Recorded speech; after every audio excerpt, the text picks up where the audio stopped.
уважаемые гости. Сегодня у нас такой вот необычный видеомост Москва-Санкт-Петербург-Казань.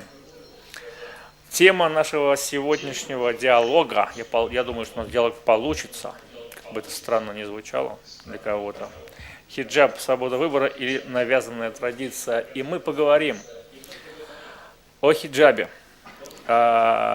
Затронем Европу, затронем нашу страну, ну и арабо-мусульманский мир тоже.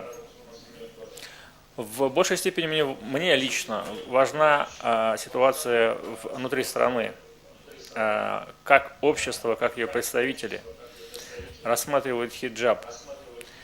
И делают ли они разницу между хиджабом, никабом, паранджой, чадрой, чем-то еще. Вопрос, который мы сегодня поднимаем, он очень острый на фоне того, что творится в ряде стран Европы по отношению к мусульманской одежде. Не буду скрывать такое неоднозначное отношение по поводу строительства мечети в Москве. Разного рода слухи, догадки определенных лиц, они все-таки вносят свой такой раскол в наше общество. Я бы хотела разграничить два понятия – хиджаб и никаб. Хиджаб – это обязанность мусульманской женщины скрывать тело и оставлять открытым кисти рук и лицо. А никаб – это больше традиционная одежда персидских и арабских народов, которая имеет мало отношения к исламу. Но поскольку так сложилось географически, что часть мусульманских народов в мире женщин носит никабы. И вот он явился как раз камнем преткновения во Франции. Во Франции, где никаб запретили этим летом. Причем запретили как политический символ. Это прописано в законе. Не как религиозный символ, а как политический символ. Ранее, в 2004 году, запретили хиджаб только в школах. Но запретили не конкретно хиджаб, а запретили религиозные знаки отличия. То есть большие нательные кресты, головные платки, кипы. Но мы прекрасно понимаем, и Николя Саркози, президент Франции, об этом также сказал, что борется именно с символом исламской религии, с женским платком. Он так и сказал, что мусульманская традиционная одежда, полностью закрывающая лицо и тело, должна быть запрещена, так как она унижает женщин. Но я бы предложила вспомнить историю. Когда-то в Алжире в 50-х годах прошлого века, когда французские колониалисты также пытались установить свои правила на чужой земле, хиджаб стал символом сопротивления французским колониалистам. И вот у вас вопрос сформулирован о том, является хиджаб традицией или навязанной необходимостью. Конечно, хиджаб никому из женщин не навязывается. Это свободный выбор, поскольку хиджаб это достаточно многогранное понятие.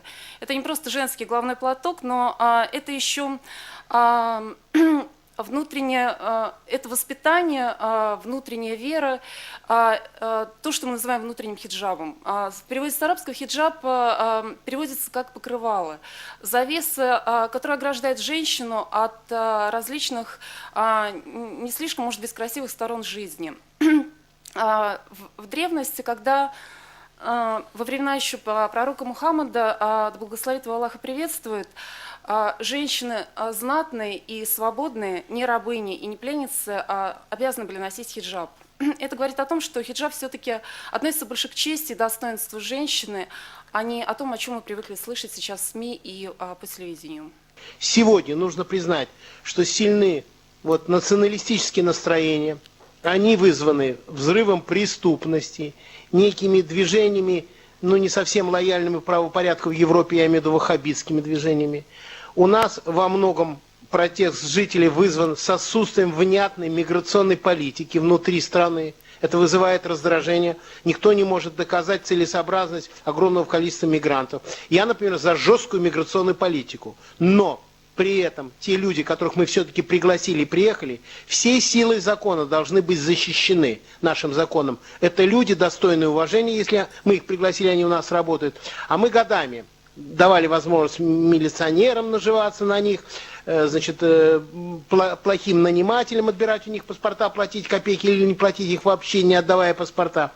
Поэтому сегодня, если мы хотим признать ситуацию, то, наверное, ситуация не в платке. Ситуация в том, что есть некое противостояние, достаточно серьезное. И у нас зачастую взрыв межнациональных усложненных отношений возник все-таки из-за приезжих из бывших азиатских республик. Когда возник разговор, вымываются, не вымываются рабочие места, вписываются они, не вписываются в сегодняшнюю ситуацию в России. И те же проблемы во Франции. Если бы у них не было проблем, которые они зачастую сами себе создали, не очень разумным миграционным законодательством, отсутствием и желанием поселить их, расселить приезжих в общей среде, а не создать из них анклавы, где они, варясь в своем соку, в своеобразном гетто, конечно, выработали некий стереотип поведения по отношению к остальным французам. Поэтому, я считаю, нужно очень четко выставленный диагноз, понимание, что межнациональная рознь в многонациональной стране – это катастрофа. Мы еще с Северным Кавказом не можем, так сказать, уравновесить там положение дел. И поэтому еще раз, Россия многонациональная, многоконфессиональная страна, где человека принимают только за его человеческие качества. У нас огромные устоявшиеся отношения, я как православный говорю, Русской Православной Церкви по отношению к мусульманскому населению, огромное уважение к нашим братьям-мусульманам. Но сегодняшняя напряженность в национальной среде, в национальной сфере должна получить, все-таки должен быть выверенный, поставленный диагноз, что происходит с нами и что нужно сделать, чтобы это остановить. Сегодня есть межнациональная напряженность. Слава Богу, она не коснулась религии. Руководители и мусульманских религиозных течений, и православных, и католики, и иудеи сумели сохранить между собой взвешенную хорошую обстановку. Поэтому я считаю, давайте говорить правду, но соблюдая всякую политкорректность. Сегодня дело не в хиджабе, дело в национальной напряженности. Касательно Франции, понимаете, тут Европа, как всегда, выступает такой двойной политики, таких двойных стандартов. С одной стороны, очень любят говорить о свободе и демократии, а с другой стороны, мусульманским женщинам говорят, мы будем одеваться, как мы хотим, а вы извольте одеваться так, как мы вам скажем, будете одеваться. Тогда это уже не демократия, это уже общество диктата и тоталитарное общество. Когда мне будут диктовать, как мне надо одеваться. Так же, как женщине нельзя приказать одеть платок, это только ее личный выбор. Также нельзя женщине приказать снять платок или одеться так, как кто-то хочет меня видеть. Одежда – это мой личный выбор.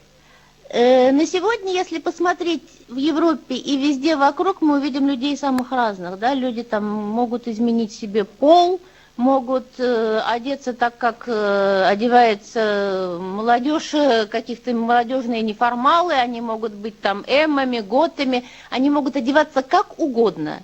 И никто никогда им не скажет, вы извольте одеться так, как мы вам хотим. То есть наступление получается именно на людей верующих, как господин Ример говорил. То есть наступление именно на веру.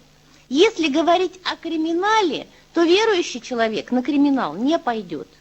На криминал и криминогенную обстановку создают именно выходцы этнические, приехавшие, то есть то, что мы называем этнические мусульмане.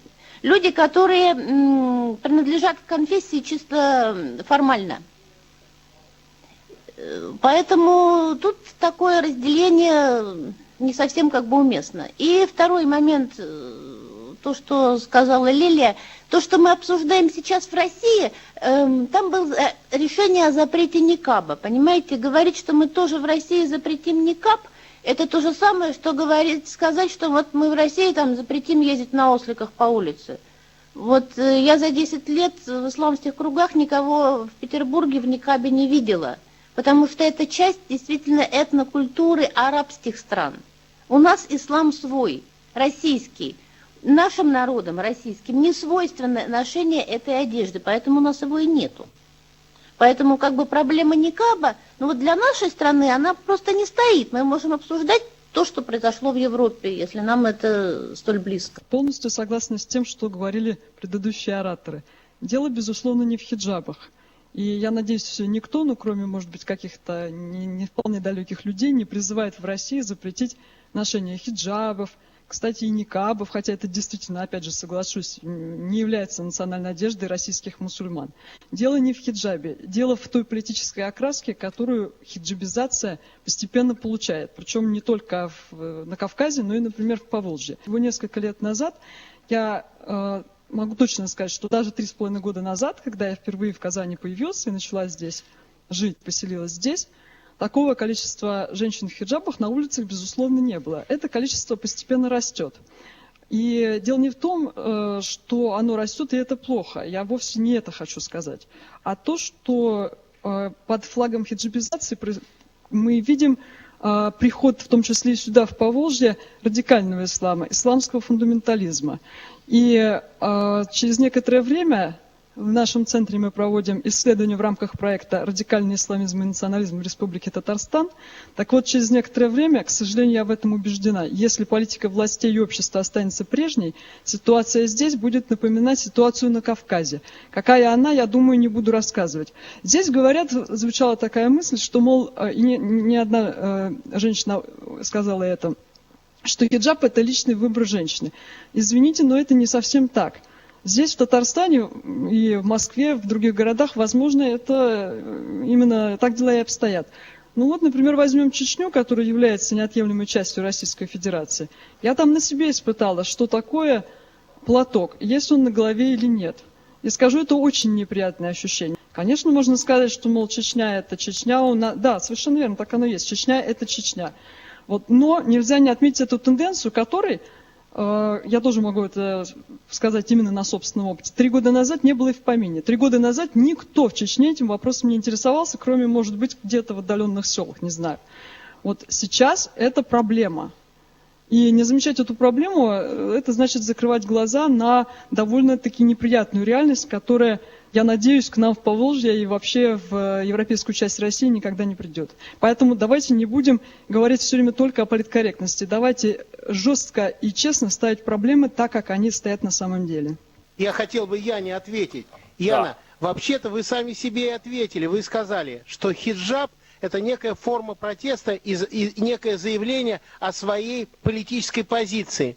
Но вы не думаете, что когда мы запретим чисто внешнее выявление вот этой своей позиции, то мы только наоборот загоним болезнь вовнутрь. Поверьте мне, вот как врачи говорят, когда врач пытается просто сыпь убрать с тела человека, не понимая, что сыпь вызвана нарушением внутри организма человека, какой-то болячкой внутри, то получается, сыпь-то мы можем еще убрать, но те процессы, которые идут в пищеварительном тракте, мы не уберем.